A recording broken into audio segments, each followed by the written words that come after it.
that Saddam Hussein had been captured. He was later executed following a trial, but it's one of those moments that we will always remember. John? And Wolf, just go back and think of the sentence you just spoke. Bin Laden is dead. Bin Laden is dead. To the American people who have seen him as the face of global terrorism, the face of anti-American terrorism for the last decade or more, the sentence Bin Laden is dead speaks magnitudes. George W. Bush said, dead or alive. Remember those days? George W. Bush said, dead or alive, we will get him. There was the effort to bring Osama Bin Laden to justice. There were the futile effort, the failed effort in Tora Bora.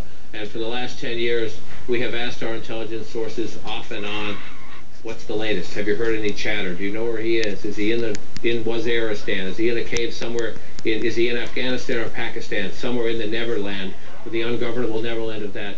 Is he still in charge of Al-Qaeda? And that you ask such important questions. Where is al-Zawahiri? How will Al-Qaeda survive after this? But he is the central leader. He has been the central unifying dramatic figure of Al-Qaeda for more than the last decade. And so this is a signature achievement. And the President of the United States would not walk into the White House briefing room late on a Sunday night to say Bin Laden is dead unless the White House was absolutely certain that Bin Laden is dead. We don't know the next chapter of Al-Qaeda. We don't know. But we do know tonight that a signature chapter of the terrorism movement that has devastated the United States, whether we're talking about Kenya, whether we're talking about the USS Cole, whether we're talking about the horrible 9/11, I remember that day very sadly fleeing the White House and watching what happened to Washington and watching what happened to the United States of America on that day.